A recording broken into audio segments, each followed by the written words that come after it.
Hey everybody, how's everybody doing? You guys ready? I know everyone's excited. I'm super excited to have the man, the myth, the legend, Dr. Kinsey here. Hey Debbie, hey Amy, hey Calder. Um, you guys are so excited. He's in the green room. All right, here you go, guys. Here comes Dr. Kinsey. There he is. Hey, Dr. Kinsey. Good evening. How you doing? I'm fine, sir. Thank you so much for coming on. I figured what I would do is I'm going to play a little clip here of how you introduced yourself to all of us during the trial here, and you can give a little background, and we can all watch how you introduced yourself to all of us during the Murdaugh trial. So here we go. Let me play this scene. Kinsey, how you doing today? Kenneth Lee Kinsey, Kinsey. I'm fine, sir. Good. Dr. Kinsey, let's talk a little bit about your career and who you are. First of all, just kind of introduce yourself to the jury a little bit and tell them where you grew up and where you went to school, and then we'll start to talk about your law enforcement career and your expert qualifications. Yes, sir, happily. I grew up a long way from here in a little county called Orangeburg. I was there about 54 years, my whole life. Went away for college a couple times and came back. And I'm currently the Chief Deputy of the Orangeburg County Sheriff's Office. And I'm also a professor of criminal justice at Claflin University, where I teach crime scene related classes. All right, and pull that mic a little bit closer to you. Let's, first of all, before we get to the professorship and what led to that, let's talk about your law enforcement career. So walk me back to the beginning, and if you could just kind of walk through the various stages of your career and the things that you did along the way that led you to become the chief deputy for Orangeburg. Yes, sir. I began my law enforcement career approximately 30 years ago, and I've held many positions in those 30 years. But for the last 22 years, my concentration, other than administration, has been crime scene investigations and working violent crime scenes.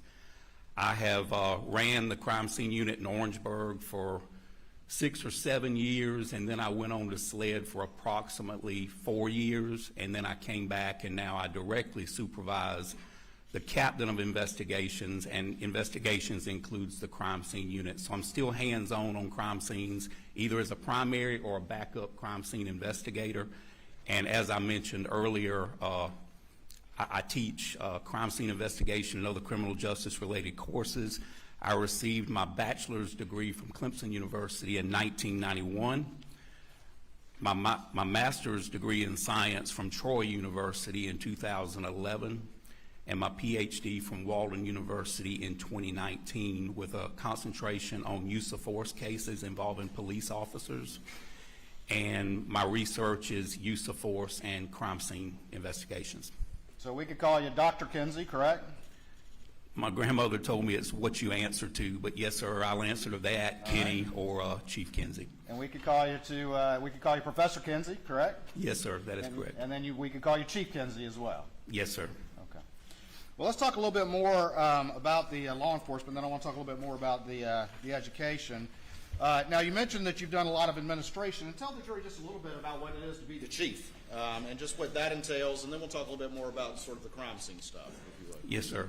I answer directly to an elected sheriff. I'm the number 2 man at the sheriff's office, and I supervise approximately, when we're full, when every slot is full, I supervise over 127 people. 105 are certified law enforcement men and women, and that encompasses about 9 different divisions at the sheriff's office, including narcotics, special operations, criminal investigations, civil, courtroom, school resource officers. There's several groups in there, and our civilian employees. Now, as you've already testified, you don't just do the administration stuff as a number 2 man, but over your career you've also extensively done actual law enforcement work, processing homicide and other major crime scenes. Is that correct? Yes, sir, I have. I have boots on the ground, processed north of 800 death scenes. Not all of those are homicide. That also includes suicides, accidental deaths, and unexplained deaths. That is either as a primary investigator or as a secondary investigator in my career. And I still have a directive that I placed with my coworkers approximately 11 years ago. I still go to every death scene if possible. And over that time, you said over 800 death scenes over the course of your career. Is that correct? That is correct. And then, you know, how many pieces of forensic evidence do you think you've processed over the years? That would be hard to determine, multiple pieces for each scene, but part of my duties... Homicides, then? Yes, sir. Part of my duties when I was at SLED was to also process evidence that was submitted through the door. And what through the door means, these are items of evidence from other agencies that have worked their own crime scenes, and they send their items to SLED for an analysis. And that's in the thousands. I would have no way to give you a quantitative number. In the thousands? Yes, sir. Is it also over the years, have you attended autopsies as part of your investigative work as it relates to death scenes? That is correct. Every agency I have worked at had a mandate that you attend autopsies to collect evidence, do major case prints, GSR, and that kind of thing. And also to give the pathologist an idea of your interpretation of what happened. And have you ever been asked to consult on death cases in jurisdictions throughout the state or even in other states? Yes, sir, I have. And describe that to the jury, please. As a consultant, I work for, to be frank and honest, sometimes it's against law enforcement. Sometimes it's defending law enforcement, just depending on what I believe is wrong and right. And I have participated with private attorneys in the civil process doing both. And I've also been asked by colleagues and comrades across the country to review a piece of evidence if they may have needed a qualified examiner to technically or administratively review that piece of evidence or their findings. All right.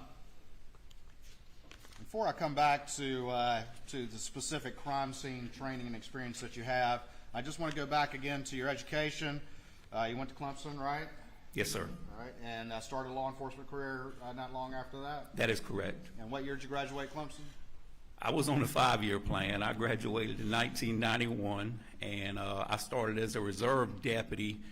The records are a little shaky because back then you worked until they had a certification class, but best I can guess was somewhere around 92, 93. So 91 Clemson? Yes, sir. I was 92 Carolina. So. All right. Then you went on to Troy University at some point later in your career? I did, yes, sir. I attended Troy's satellite campus, which is in Sumter, an actual brick and mortar school. And the purpose of Troy being placed in Sumter is because of Shaw Air Force Base. A lot of our men and women who protect our country use their GI Bills to further their education at such campuses. And I had to travel 1 night a week and 2 days a week for approximately a year and a half to complete that, pass proficiency. All right. That competency exam, is that a pretty tough exam? It's the second toughest thing I've ever done. Yes, sir. Is the pass rate pretty low on that thing first time? It is very low. We probably had 30 people in our class, and I only know of 4 that passed the competency the first time.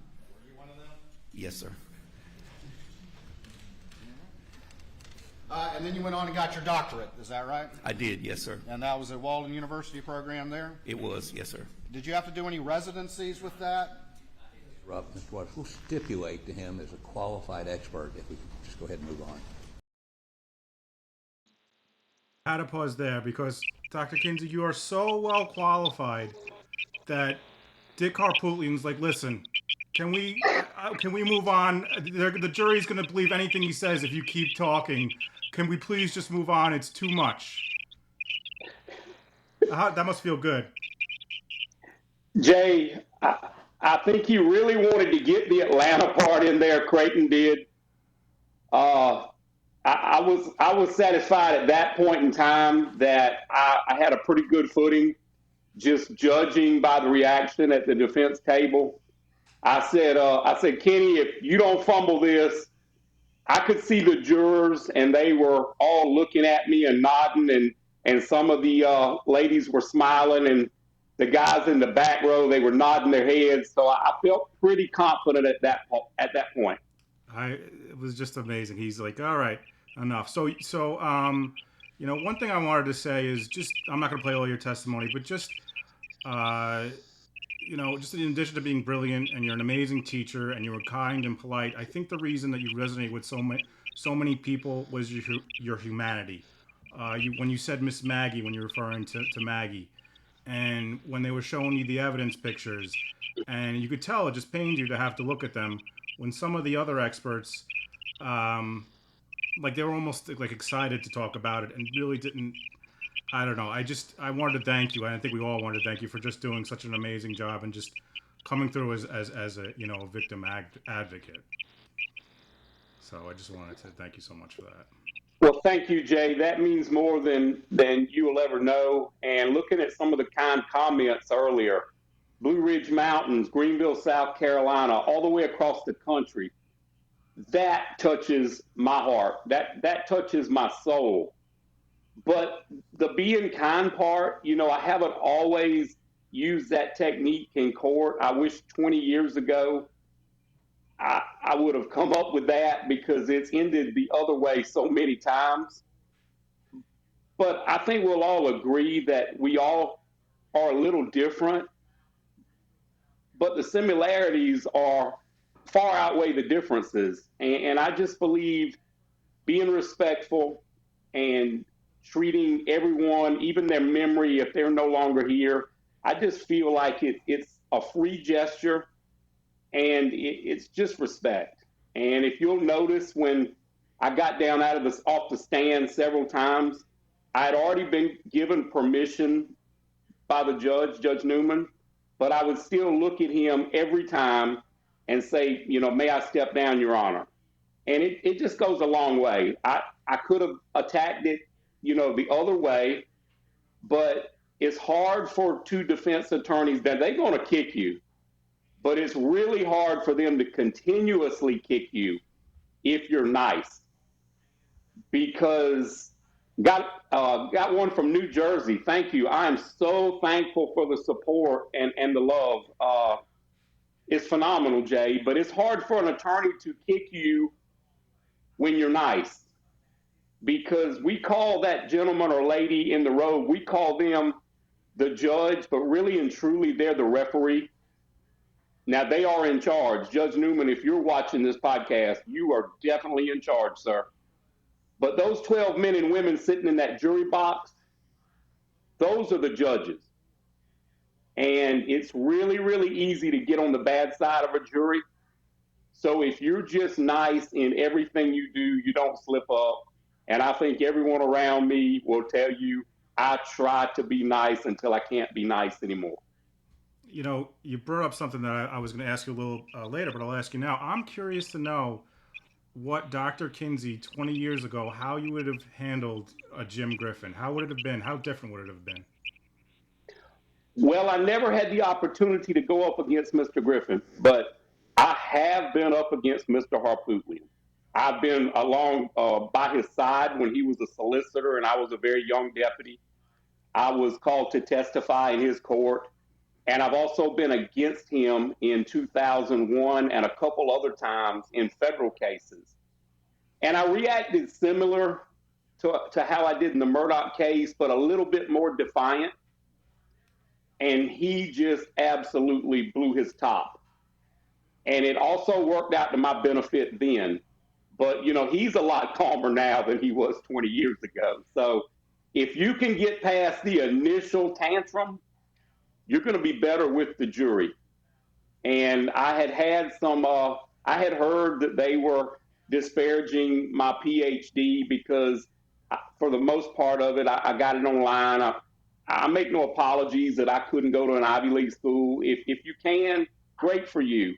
But I had a family, to care for and to feed and to support, and I've got a job, and that was my option. But I figured if our men and women in our military can do it, then I'm no better than them. So I chose to do it with Walden, and I'm very proud of that. It was very, very tough. And I figured that if he sniped at me, and that's what they were doing. If you remember, do I call you deputy? Do I call you this? Do I call you that? Well, I just thought back to my grandmother, and many of my supporters out there can remember the same circumstances. Your grandmother said, just be nice. And I just tried to be Andy Griffith with a crime scene background, and it worked. And it's taken me many years to get it to this point, but I truly believe that's the only way to do it. Yep, and then we all love you for it. Trust me, everyone does. Let me ask you this: what made you want to get into law enforcement? Jay, I didn't have much option. My mother and father, my mother's no longer here. My father's retired, and my mother retired 3 years before she passed in 2018. But I had no choice. I was either going to be a long way on one side or I was going to be a long way on the other side. And I was that kid that, now I made plenty of mistakes. I don't walk on water. Thank God above I didn't get caught for some of them, but I was that kid that really tried to follow the rules. And everyone or the majority of, my peers liked me, and I could kind of swing with both crowds, the bad boys and girls, or the scholars. But I never was a scholar, but I could get along with both groups.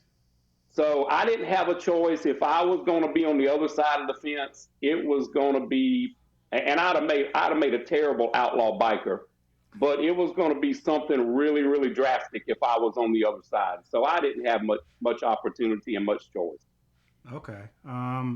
So as far as the Murdaugh trial, I know you were brought on to review the infamous shirt, and I know that's, but what I got to know is if you remember when and where you were when you heard about the 5'2", 12-year-old gray boy defense.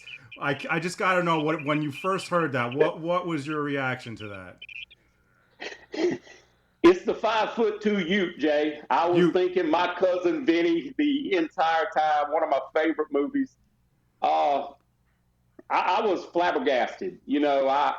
I had done my part, and I knew there would be an expert or maybe two, and they kept coming. It was one, then two, then three, then four. I wasn't surprised. I was just surprised that someone would put themselves out there like that, because despite some of the things we heard in that courtroom, some of the things he did, that expert did, in my opinion, and I'm not disparaging him, were very sound. I was just shocked to see someone take themselves over the edge like that with a 5'2", because if you noticed, I never once said Alec did it. I mean, I could not prove that by my investigation. Now, my investigation pushed a lot of things forward that could be proven, but I will not, for the love of money, but when I put my hand on that Bible, I will not. I can make a mistake, but I will not testify to something that I know is a mistake. If I make a mistake, I just own it. It's a mistake.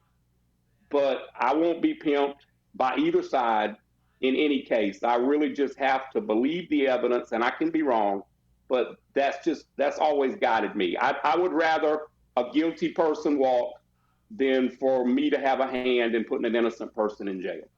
And I think I think you've said this before, but you'll say, I don't know. If you don't know the answer, you'll say, I don't know. You're not going to embellish something or make something up. And that's what gives you so much credibility, I think, to us and obviously to the jurors. So yes, sir. I was taught a long time ago when I started testifying a lot, and I'm not talking about as a slick sleeve deputy, but once I started in the investigative ranks, I don't know or no is an acceptable answer.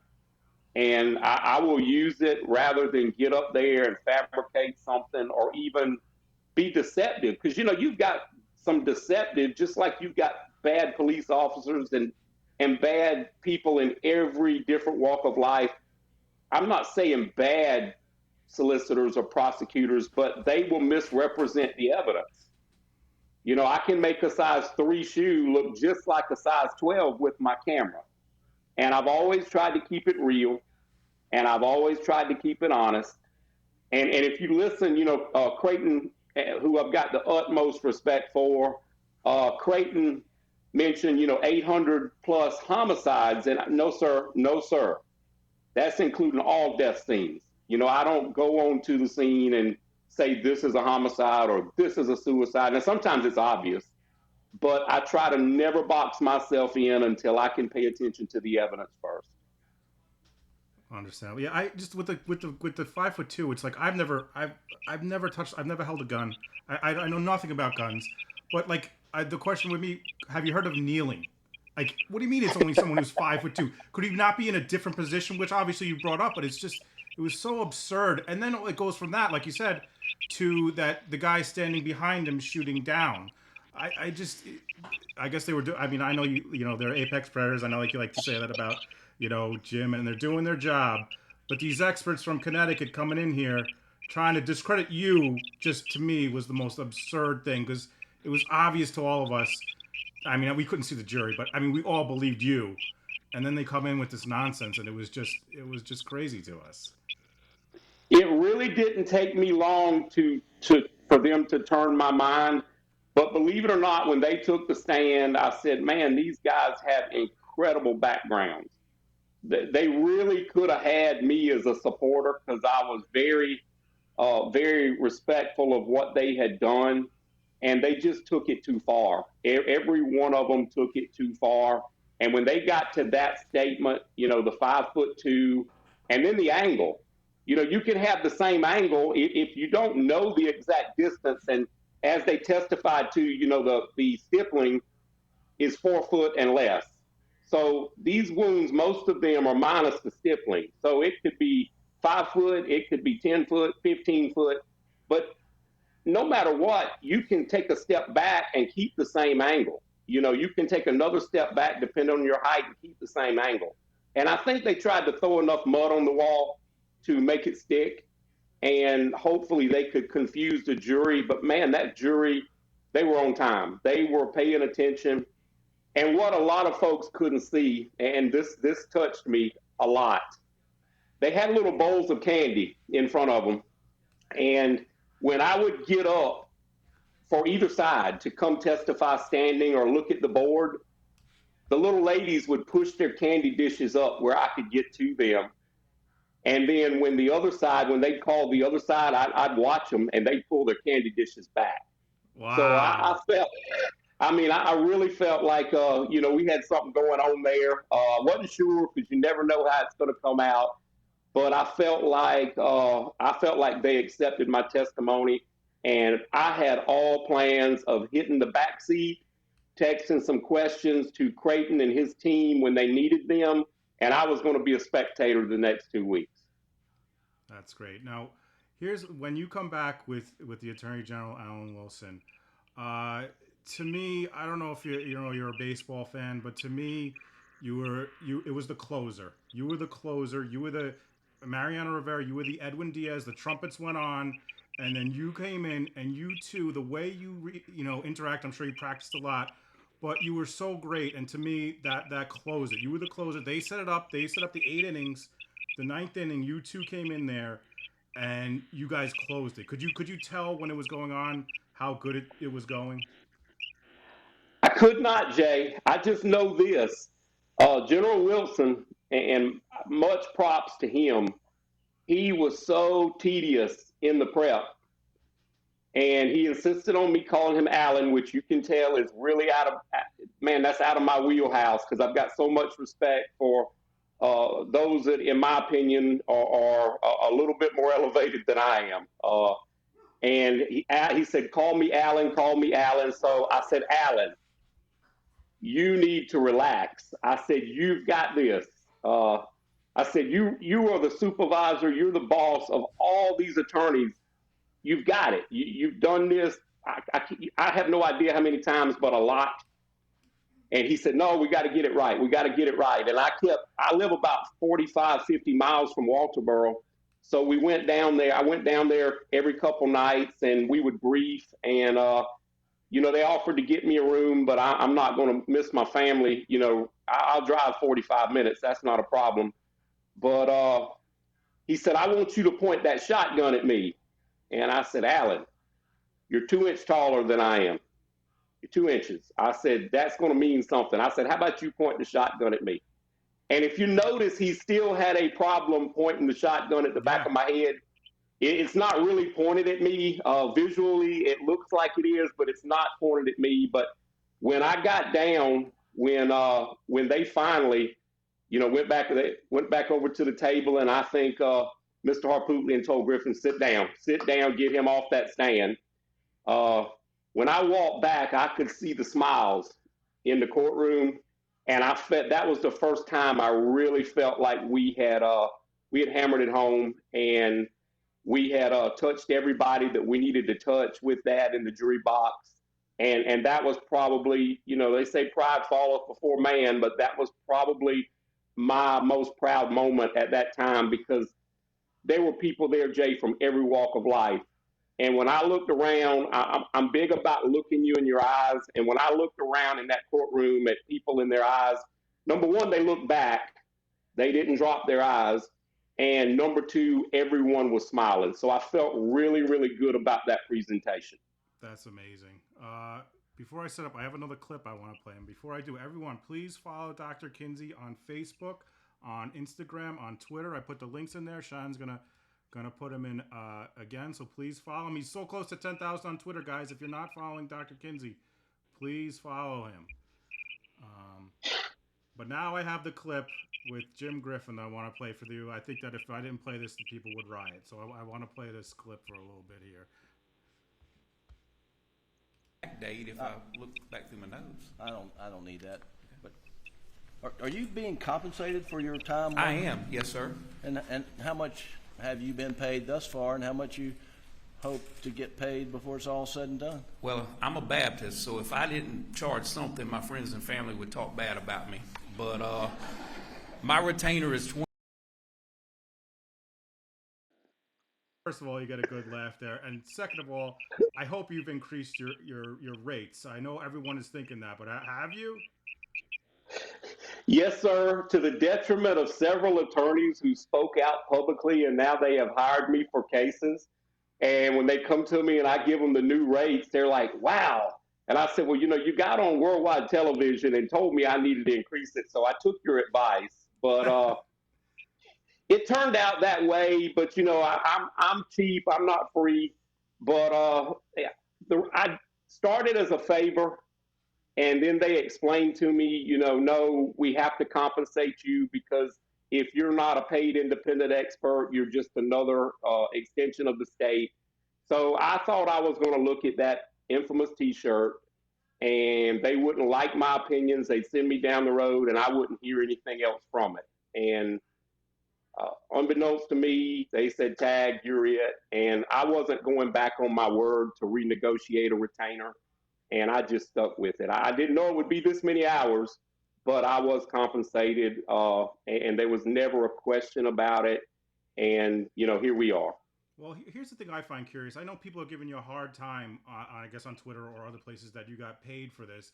And I just wonder if those people, after they work a week at their job, go to their boss and say, no check this week. I did it for the love of the game. You get paid. I don't understand why people are giving you a hard time about that. It doesn't make any sense to me. Yes, sir. I've got a healthy student loan, and God bless you if you put yours on pause during COVID. My family and I scrapped together, and I paid mine continuously. And I had expenses also, IT expenses. I drive a diesel truck. Sorry, guys, with the electric cars, more power to you. But I drive a diesel vehicle, and, I spent quite a bit of money also. I had to reach out to some other people to help me with some of my visual effects and the high-speed photography stuff and that kind of thing. So, I didn't plan on making it rich, but I believe I was a third of the cheapest expert that was in this trial. And I point out again, they had 4 of them, and it ranged from $350 an hour to $5,000 a day. So I put in, well over 200 hours. That's in addition to my job, being the chief deputy here in my county. That's in addition to that. That's weekends, that's nights. I have no shame in that, and I didn't try to hide it. So I'm sorry if people feel that way. I actually got chewed out because my wife and I went to dinner, and we were in the mountains. I was there working another case, and we went to Blake Shelton's Old Red Bar and Grill. And we had a phenomenal waiter. He was great, Scott. We actually did it, and we put it on Twitter to reach out, hoping that Blake Shelton or one of his management crew would see how good the service was. And I had someone fire back on there, I can't believe you're out in public eating. I can't believe you and your family can go out in public and enjoy dinner when Maggie and Paul are gone. And I'm like, what do you do? Life goes on, and had another one, said, all that money you took from Murdaugh. Well, I didn't get a cent from Murdaugh, not a single penny, period, from his side. And, you just have to got to let that roll off your back. And for every one naysayer, I've had 99 wonderful supporters. And, that's what I live for. I'm going to do the right thing regardless. And when I can't do it, the plumbing aisle at Lowe's or Home Depot just sounds great. And, when I can't be me, that's where I'm headed. So I'm just happy the way it come out. It was unexpected. And I'm just so thankful. It's such a blessing, and I'm just thankful. Well, I tell you this: anyone says anything bad, you send them our way, and we'll take care of it, Dr. Kinsey. Because I find that insane, and it's just people just want to be mad, and especially on the internet when they're behind their computer and they're not gonna. It's just. Anyway, I'll let that go, and I'll continue the testimony. But you send them our way, we'll take care of it, Dr. Kinsey. Absolutely. My supporters, I just sit back and watch them shred them every time. I don't comment. I just sit back, and it doesn't take but a minute, and my supporters come out, and they've got claws, and I love it. Dr. Kinsey, we love you. Let me bring up the part that everyone wants to hear. $2,500, and I have a flat $100 an hour rate. Well, because I've been to the scene and I've reviewed all this evidence. Yes, sir, that is correct. Okay, well, that's what we're doing. Mm-hmm. So if you say, let's take 2.5 feet away. Yes, sir. You're saying eject in the room. The door is this wide. Yes, sir. Absolutely. At 45 degrees. Yes, sir. Okay. It's doable. Yes, sir. And then under your analysis. Your analysis. Your analysis. Oh, my analysis. Okay. Your analysis. Yes, sir. We're not there. We're still in court. The shot's going up through Paul, chest, jaw, out the top of his head. Yes, sir. Number 2 bird shot. Number 2 steel shot, dry lock, 3-inch. Yes, sir. And you counted, and I think you said 150, 156. I can't remember. Well, the literature says 156. I was like 150, but I kept getting tired of counting, and I think I kept messing up. So I'm going to say the literature is probably correct. Okay. And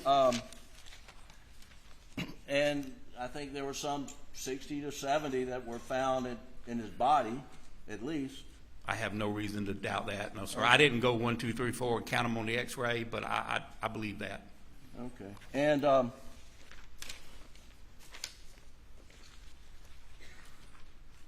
Doug, if you'll pull up, this part of the door is blood spattered. Yes, sir, it is. And then there's hair.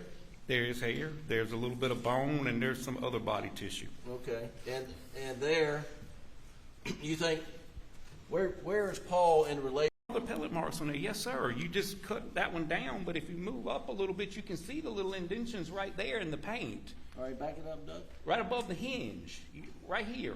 1, 2, 3, 4, 5, 6, 7. Okay. There's several of them there. And then you see this pellet here in the.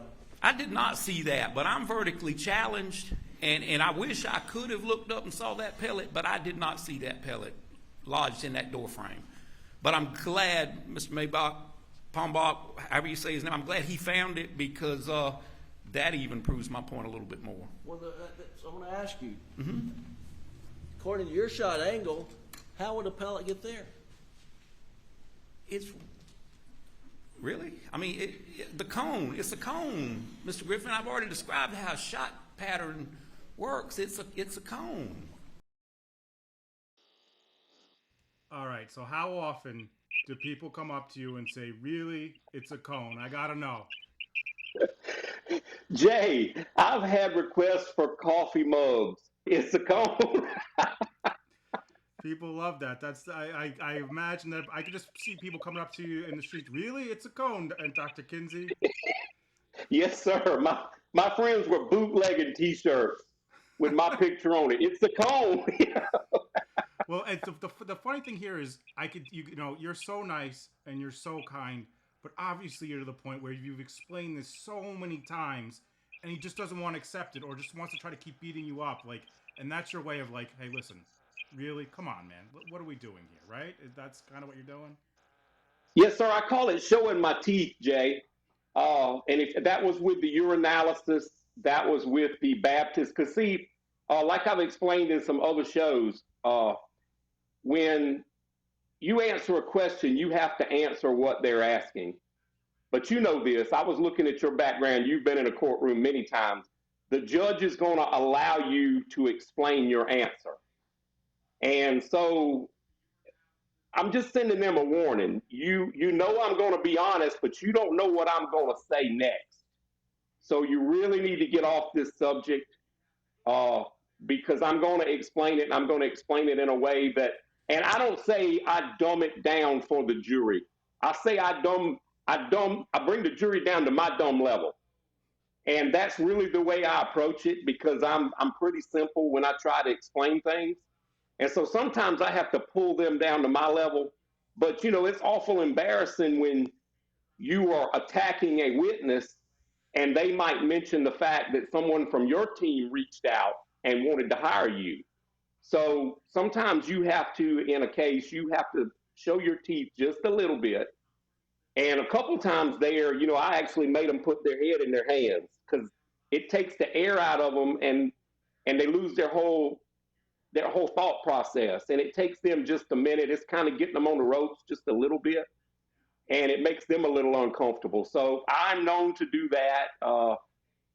I'm nice, but I am known to throw little things out there, and they never know what's coming next. So it works.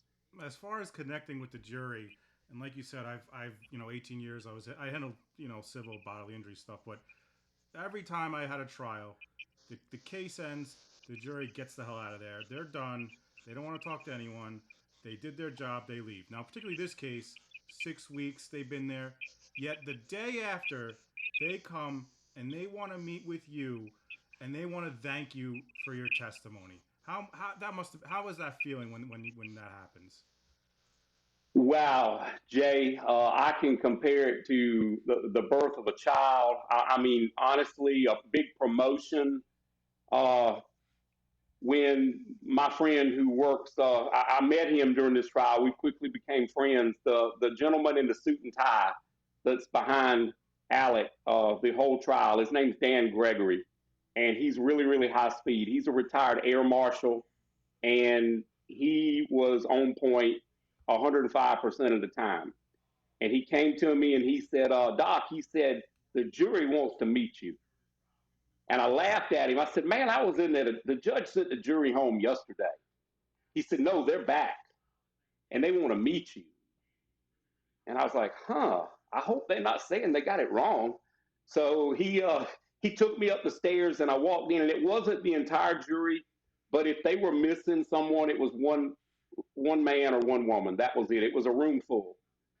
And I went in, and they thanked me, and I turned around and thanked them. I didn't deserve any thanks in this, but like you mentioned, they got like $20 a day. They were away from their families. I don't know what they do for a living, but I would be in bad trouble if I got $20 a day and couldn't work anymore.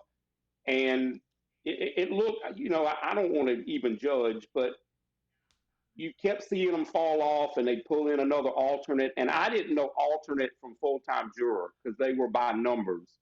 And you would be guessing. Sometimes you'd guess right. Sometimes you'd guess wrong. But they looked like they were from every possible walk of life you can be from in Walterboro, Colleton County, South Carolina. And I know it hurts. I know when you're away from your job for 6, 7 weeks, I know it's tough.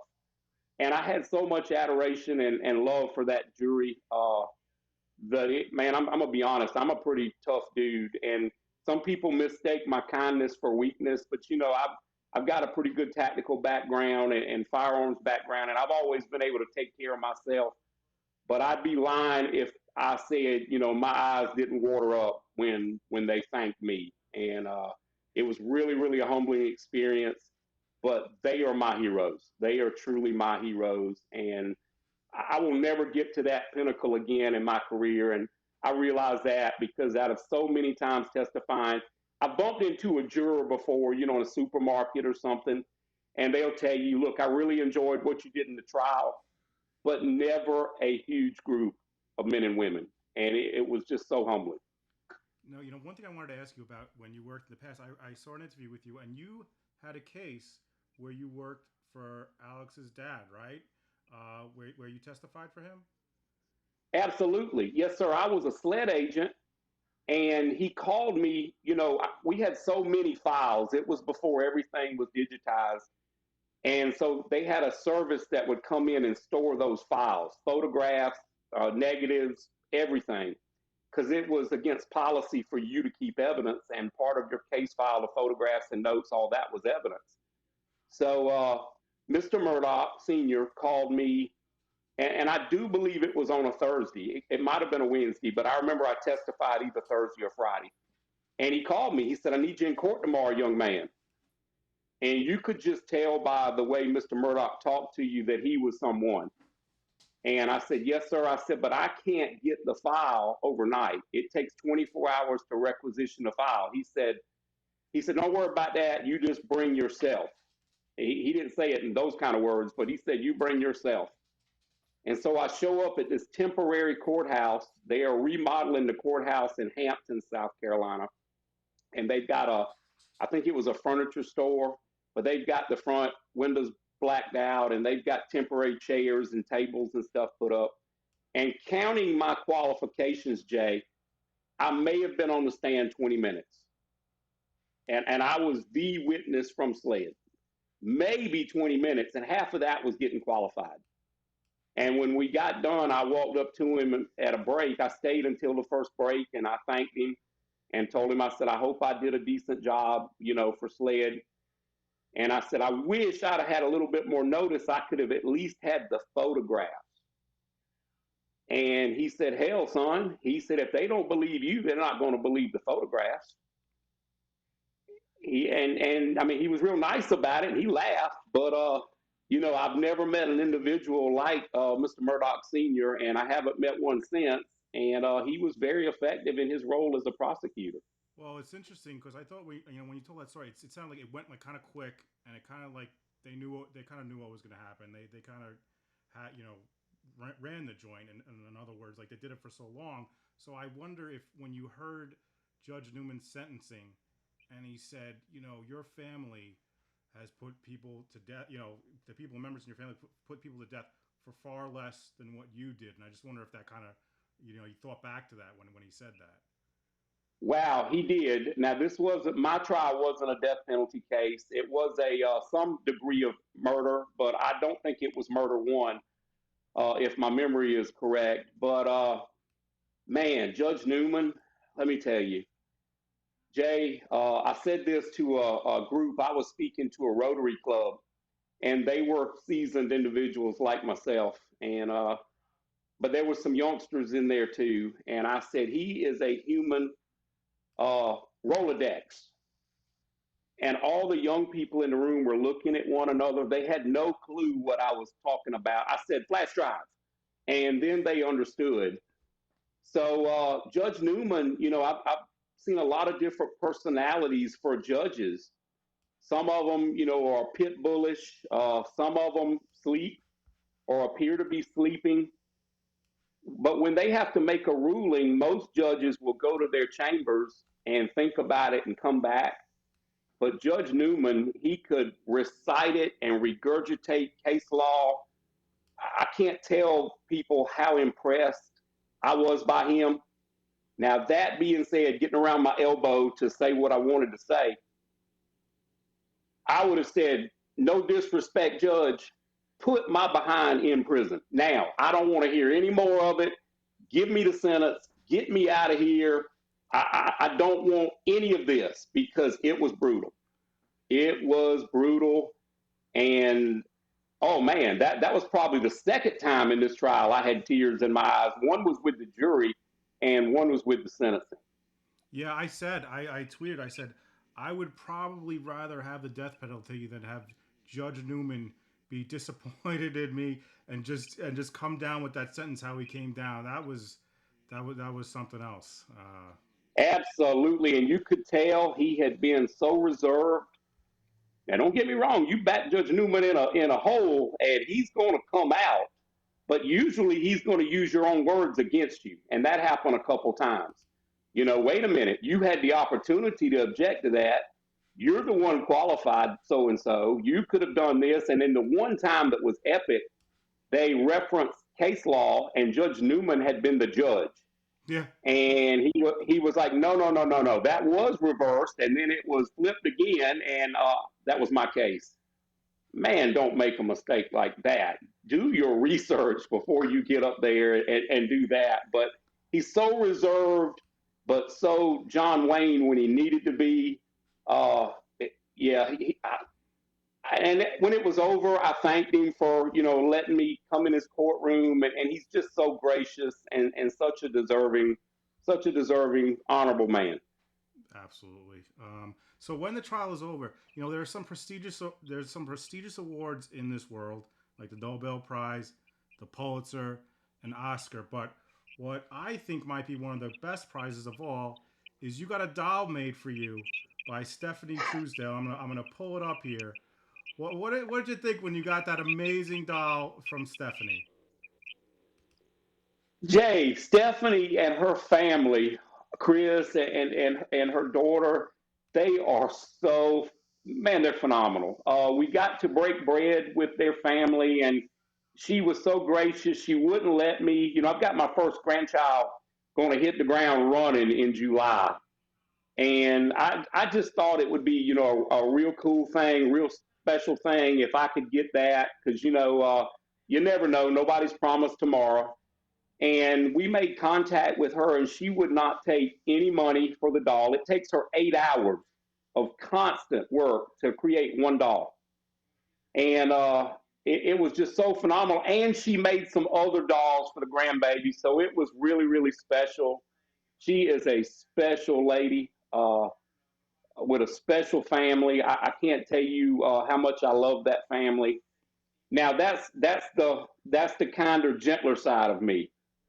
Now the other side, you know, I always wanted to be an action figure. You know, always wanted to be GI Joe. You know, maybe an M16 or a Jungle Knife or something. You know, but I'm a middle-aged dude with a dowel rod, and I've come to accept it in the last month and a half. You know, so You're better it's than all of okay. them, Dr. Kinsey. Look at this doll. It's amazing. You got the dowel rod. I mean, you're bringing justice to the world. Come on, Dr. Kinsey. Yes, sir. I'm so appreciative, and I gave up on that GI Joe thought because this has been so beneficial, you know, to my family and I, and I'm just so thankful for her and her family, and I just can't believe, you know, she took 8 hours, not just for me, 8 hours for the judge, 8 hours for Creighton, Bubba the chicken, and then the extra, you know, little dolls for my grandson. It's just heart touching. Well, first of all, congratulations on the grandbaby that's coming. Thank you. You're welcome. And one thing I wanted to ask, you know, you're so cool, calm, and collected on the stand, and you can't be ruffled or anything like that. I'm curious. Your son got his learner's permit, right? Are you able to be that way when you're driving in the car with him? That is something that you have to, it kind of grows on you, Jay. My kid, I mean, he is, there's no perfect kid, and Lord knows he's lazy, but I've created that, I guess. But the first day he got to school, and that night he come home, and I said, how was your first day, son? He said, it was good, Dad. I said, did you speed on the way to school? He said, no, sir. I said, "Did you go straight to school?" He said, "Yes, sir, I did." I said, "I know because I was behind you." So, you know, That's amazing. he knows he can't mess up because I got a lot of men and women I work with, and they're all going to help him if he ever needs help, but they will let me know if he crosses that line. So he's kind of in the same situation I was in many years ago. That's awesome. All right, so I have one more question. I don't want to keep you on forever. I know you've been hired for the Stephen Smith investigation. I know it's ongoing, but are there any updates or is there anything that you can tell the people regarding that investigation? Yes, sir. I'm going to tell you. Many, many times I don't want to give an opinion as to what I believe the outcome's going to be, but I've had some updates from the men and women that are working, and I really, really, I would not tell this to uh, your supporters, my supporters. I would not say this if I wasn't almost sure of it. I do believe there's going to be a resolution. I do believe the Smith family is going to finally get some answers, and it's a terrible, terrible situation. But I think the clouds opened, and God, shined a light on us and the evidence, and I really, really have confidence that we're going to get to a resolution with this thing. Oh, great And news. that's not to my investigation, Jay. I'm just a one spoke in this wheel. There's some phenomenal pathologists and medical professionals that are working this thing. There's some great men and women at SLED that are doing the criminal part. And then, you've got a good law firm with Bland Richter that are headlining this thing and kind of steering the wagon. And I really, really feel like they're going to get those answers. And, I didn't feel so confident at first, but I really believe it's going to be, they're going to have an outcome. And I think that, the Smith family has been so patient and so deserving. And I'm just excited that I could be a small part of that. That's awesome. And one thing I want to do, I hope this works. If you can see my screen, I hope this works. Can you see? Oh no, the chat's not there. I try to get it so you could see the chat. Dang. All right, I'm gonna highlight, guys. I want you guys to tell Dr. Kinsey how much you appreciate him. I'm gonna put him on the board here so Dr. Kinsey can see, and follow him on Twitter, Instagram, Facebook. Please follow him. Shannon's putting in the links now.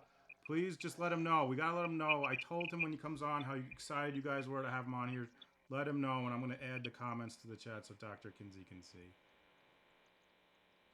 I've bummed you. Thought I had a way to see the chat, but I wanted everyone to let you know how much we. And thank you so much. Here we go. All right, let's see. Thank you so much for coming on, and again, I think in my opinion, probably one of the greatest expert witnesses and just people ever. Here we go. And Wow. Wow. you probably can't see Dr. Kinsey, but we have a custom emoji of you. When you go later, if you watch it on YouTube, we have an emoji of you, so you can check that out later. Wow, man, this is I'm so undeserving of all this. No, Thank no, you. Dr. Kinsey. Thank you so much, everyone.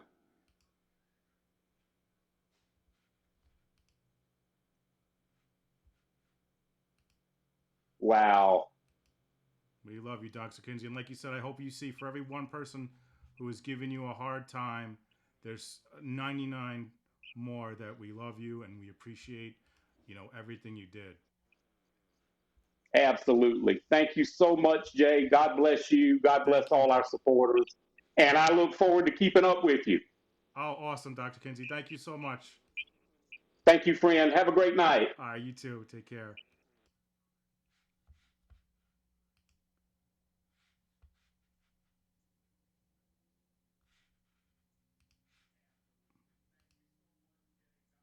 Was he as amazing as we all expected? Just an amazing, amazing man. Thank you all so much for being here. I hope you enjoyed that. I really appreciate it.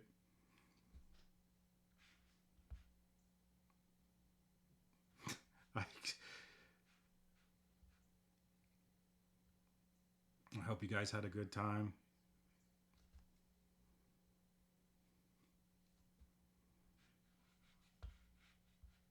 Sorry about that. I understand there were some feedback issues. I was trying to work on it, but I'm not sure.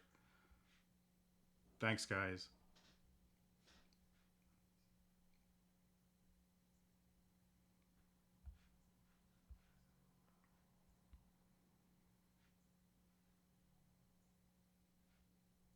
Thank you.